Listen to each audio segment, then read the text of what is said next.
എന്റെ മോൻ പാപ്പാ, പാപ്പാ, എന്റെ ഉണ്ണി. എന്തേ? എന്തു പറ്റി? എന്റെ ഉണ്ണിനെ പോലീസ് പിടിച്ചത്രേ. പോലീസ് പിടിക്കേ? എന്തിനത്? ഈശ്വരനറിയാം. കണക്കല്ലാത്ത കാശുണ്ടായിരുന്നത്രേ അവന്റെ കയ്യില്. ഭാരതം വന്ന പോലീസ് അവിടൊക്കെ തിരയണ കണ്ടു. എന്നോട് ഓരോന്നൊക്കെ ചോദിച്ചെഴുതി കുത്തിക്കൊണ്ടുപോയി. എന്റെ കുട്ടീനെ കാണണം, എനിക്ക് ഇപ്പൊ കാണണം. മീനാക്ഷി എടുത്തി ഒന്നും പേടിക്കണ്ട. നമ്മുടെ ശിവന്റെ ആഫീസിൽ നിന്ന് അയച്ചതല്ലേ ഉണ്ണിയെ. ശശി അവിടെ തന്നെയല്ലേ ജോലി ചെയ്യണേ. അവർക്ക് വലിയ വലിയ ആളുകളെയൊക്കെ അറിയാം. അവര് വേണ്ടത് ചെയ്തോളും. ഞാനൊന്ന് പോയി നോക്കട്ടെ. ഞാനും നിന്റെ കൂടെ വരട്ടെ പാപ്പ? എനിക്ക് എന്റെ ഉണ്ണിനെ കാണണം. വേണ്ട മീനാക്ഷി എടുത്തി, നേരെ ഇരുട്ടണതിന് മുമ്പ് ഉണ്ണി വാര്യത്തുണ്ടാവും. ഞാനല്ലേ പറയണേ.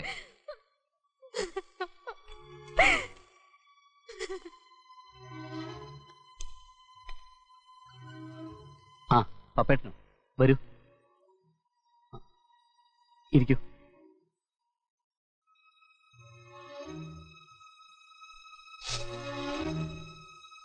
ശിവ,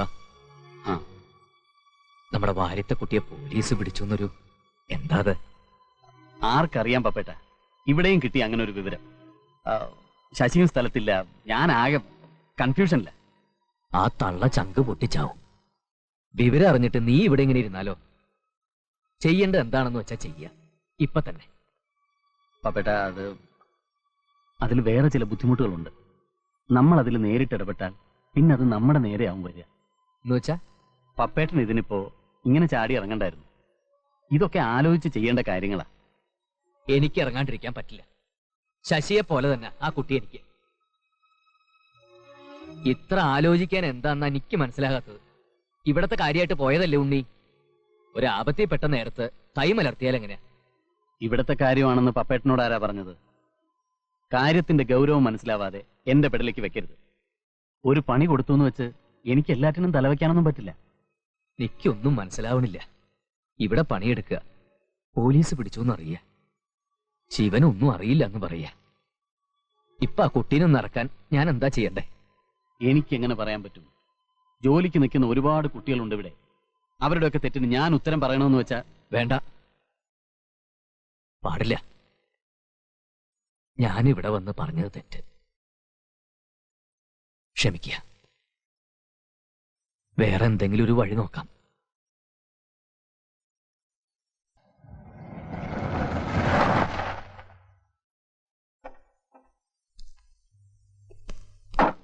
നിക്കവിടെ.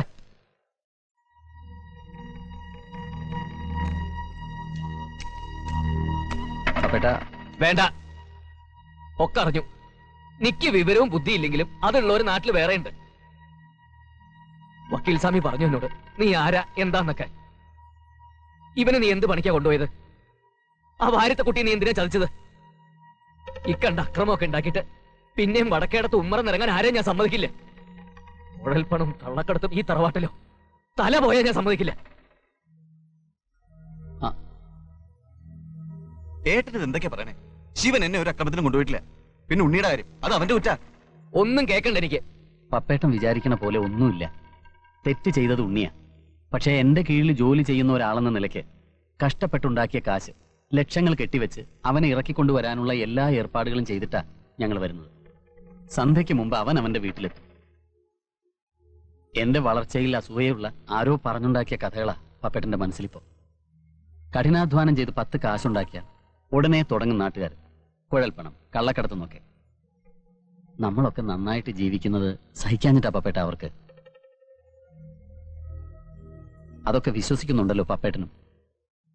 ആര് വേണമെങ്കിലും വന്ന് നോക്കിക്കോളൂ എന്റെ ഓഫീസിൽ. പപ്പേട്ടനോ പപ്പേട്ടനെ തെറ്റിദ്ധരിപ്പിച്ച വക്കീലോ പോലീസോ എന്താ ഞങ്ങളുടെ ബിസിനസ് എന്ന്. നിക്ക് നിന്റെ ബിസിനസ്സും ലക്ഷങ്ങളും വലിപ്പത്തിലും ഒന്നും കേൾക്കണ്ട. ഇവിടെ ഒന്നും ഉണ്ടായിട്ടല്ല ഇക്കാലം വരെ അന്തസ്സായിട്ട് കഴിഞ്ഞത്. ശശി മേലിൽ ഇവിടുന്ന് നേരും നിറയില്ലാത്ത പണിക്ക് പോരുത്. ശിവ മേലിൽ മുറ്റത്ത് ചവിട്ടാനും പാടില്ല. പോയിക്കോളൂ.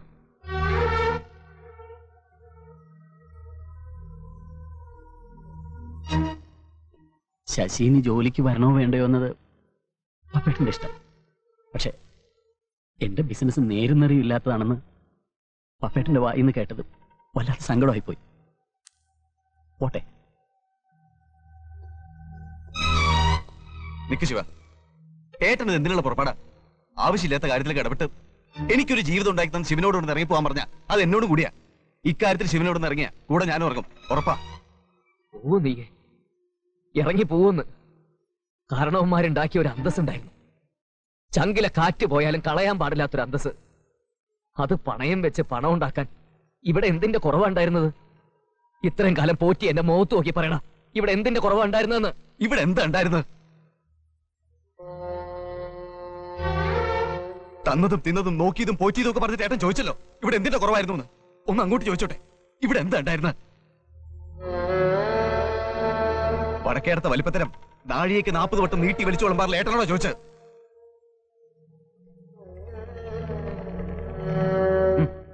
10-800 നാളികേരം ആ ചാത്തനോ ചങ്കരനോ വെട്ടി താഴ്ത്തിടും. അത് വിറ്റ് കിട്ടുന്ന ചില്ലാനം ആ മൊയ്തീൻകാടെ കയ്യിൽ നിന്ന് വാങ്ങി അച്ഛമ്മയുടെ കൈ കൊണ്ട് കൊടുക്കും. അതുകൊണ്ട് വാങ്ങണ അരിയും മുളകും തീർന്നു. പിന്നെ ഏട്ടനെ പേടിച്ച് മിണ്ടില്ല ഇവിടെ ആരും. അത്ര തന്നെയുള്ളൂ ഇതുവരെ കുടുംബം പോറ്റി കണക്ക്. അതിനപ്പുറത്തേക്ക് വല്ലോ പറയാനുണ്ടോ ഏട്ടനെ? അനങ്ങിയെ ചോദിക്കും ഇവിടെ എന്തിന്റെ കുറവാളേ. വടക്കേടത്തെ വിശ്വനായരുടെ കുടുംബം മാത്രം മെച്ചപ്പെട്ടുവിടാന്നൊന്നുമില്ല. ഒരു നിറമുള്ള കുപ്പായിട്ടോടാന്നില്ല. ഈ പുഴയ്ക്കപ്പുറത്തും വളരുന്നൊരു ലോകമുണ്ട്, ഏട്ടൻ കണ്ടിട്ടില്ലാത്ത ലോകം. ഏട്ടന് വേണ്ടെങ്കിൽ വേണ്ട, ഇവിടെ എല്ലാവർക്കും വേണം ജീവിതത്തിൽ ചില സുഖ സൗകര്യങ്ങളൊക്കെ. ഏതെങ്കിലും വഴിക്കത് വരുമ്പോ അതില്ലാണ്ടാക്കുക, അതിന് സഹായിച്ചവരെ ഇറക്കി വിടുക. എന്തു പറഞ്ഞാലും മരിച്ചുപോയി അച്ഛന്റെ പേരാ പറയാനുള്ളേ. ആ പേരും പറഞ്ഞ് ഈ വീട്ടിലെ ബാക്കിയുള്ളവരെ കഷ്ടപ്പെടുത്തണമെന്നൊന്നുമില്ലല്ലോ. ശിവന്റെ കൂടെ ഞാൻ ജോലിക്ക് പോകും. ഇഷ്ടമില്ലാത്തവരുടെ ഇഷ്ടം എനിക്ക് വേണ്ട, സമ്മതം എനിക്ക് വേണ്ട, ഒന്നും വേണ്ട എനിക്ക്, ഒന്നും.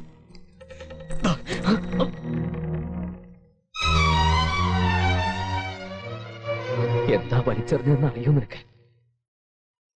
അത്രയ്ക്ക് വളർന്നോളാ നീയെ.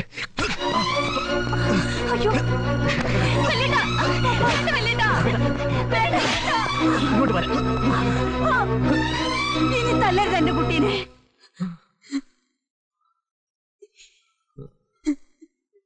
നാക്കെടുത്ത 40 വട്ടം അച്ഛനെ കുറിച്ച് പറയാറില്ലേ നീ?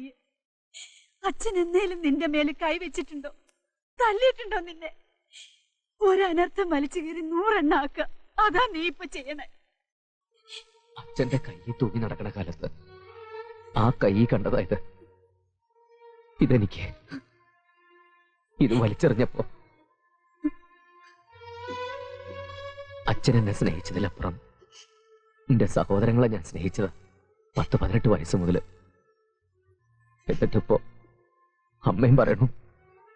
അതൊക്കെ എല്ലാവർക്കും അറിയാം. ചെറിയ കുട്ടിയൊന്നും അല്ലല്ലോ ശശി. തെറ്റും ശരിയും അവന് തിരിച്ചറിയാം. അവന് ഇഷ്ടമുള്ള പണിക്ക് അവൻ പൊയ്ക്കോട്ടെ. ആ പേരിൽ ഈ മുറ്റത്ത് വഴക്കും വാക്കാണ് ഉണ്ടാവരുത്. അമ്മേ, അപ്പൊ എനിക്കാ തെറ്റണതല്ലേ? ശരിയാ, എനിക്കാ തെറ്റിയത്. ഞാനാ ഈ തല്ലും വഴക്കും ഒക്കെ. ശശികുട്ട, ക്ഷമിക്കുക ഏട്ടനോട്. ഈ പുഴയ്ക്കപ്പുറത്ത് ഞാൻ കാണാത്ത വലിയ വലിയ ലോകങ്ങളൊക്കെ കണ്ട നിങ്ങളൊക്കെ തന്നെയായിരിക്കും ശരി. ക്ഷമിക്കുക.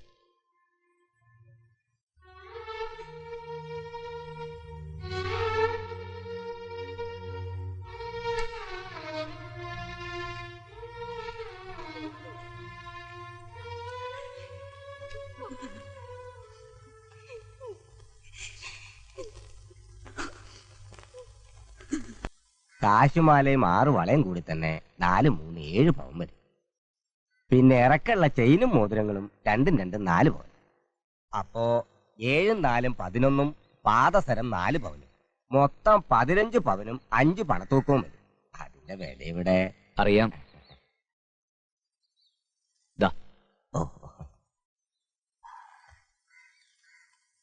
എന്ത് തിരക്കുണ്ടെങ്കിലും കല്യാണത്തിന്റെ തലേന്ന് മുതൽ അവിടെ ഉണ്ടാവണം. ഓ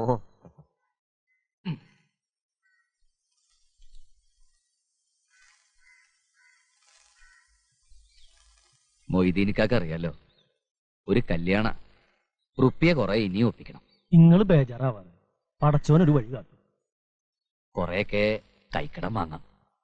എന്നാലും ഒരു 5-6 മാസത്തെ തേങ്ങയുടെ പൈസ നിങ്ങൾ മുൻകൂർ തരേണ്ടി വരും. അതൊക്കെ എന്ത് വേണമെങ്കിലും ചെയ്യാന്ന്. നായരുകുട്ടിന്റെ കൂടെ നമ്മളും ഉണ്ട്. എന്തേ പോരെ?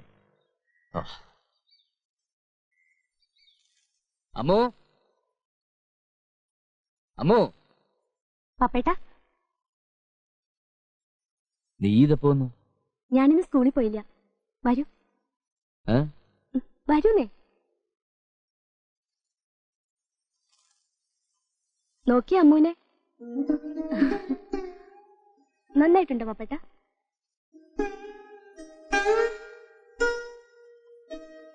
ഒക്കെ പുതിയ തരം ആഭരണങ്ങളാ. ശശി എവിടുന്നൊക്കെയോ വാങ്ങിയതാ അത്രേ. മദ്രാസിന്നോ ബോംബെന്നോ എന്നൊക്കെ പറയണ കേട്ടു. എങ്ങനെയുണ്ട് വല്യേട്ടാ?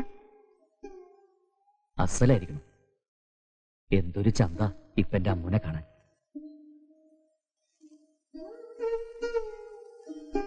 നോക്കിയേ കല്യാണ സാരി. ഇത് മദ്രാസിന്നാ. ഒക്കെ ശശിയേട്ടൻ വാങ്ങിയതാ. നന്നായിരിക്കണം. എല്ലാം പപ്പേട്ടൻ വിചാരിച്ചാലും നന്നായിരിക്കണം. അസലായി. നന്നായിട്ടോ.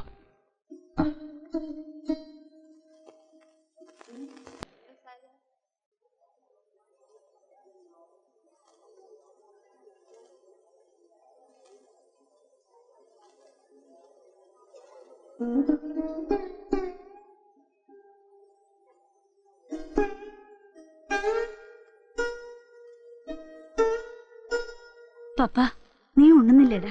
ഞാനുണ്ടോളാമേ.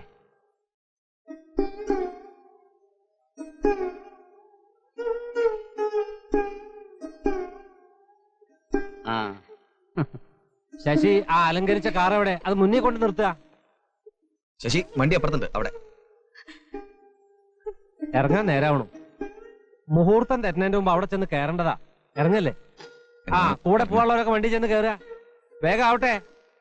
ഒന്ന് ചെല്ല എന്റെ കുട്ടികളെ.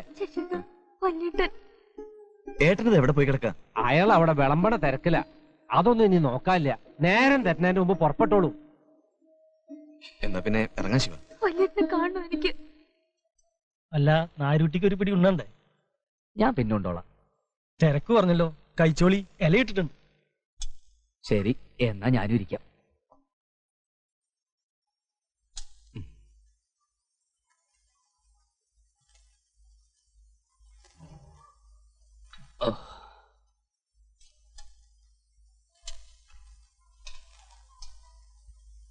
ലേശം. ആ, മതി. പപ്പേട്ടാ, അവിടെ ഒരു പുറപ്പെടാൻ നിൽക്കുക. പുറപ്പെടാറായോ? ആരും പറഞ്ഞില്ല. അല്ല നാരുട്ടിയെ മുഴുവൻ കഴിച്ചിട്ട്. മുഹൂർത്തം തെറ്റണ്ട. പപ്പൻ വന്നിട്ട് പുറപ്പെടാൻ ശശി. അവിടെ ചെല്ലുമ്പോ മുഹൂർത്തം തെറ്റുവമ്മേ. കാര്യം പറഞ്ഞാൽ മനസ്സിലാവില്ലേ നിങ്ങൾക്കൊന്നും? പപ്പനെ കാത്ത് മുഹൂർത്തം നിൽക്കുവോ? അയാൾ അവിടെ ഒരു ജോലിയില്ല. ഏട്ടൻ ഒരാൾ ഇവിടെ ഇല്ലേ? അതുപോലെ കേറുക. കേറുമോളെ.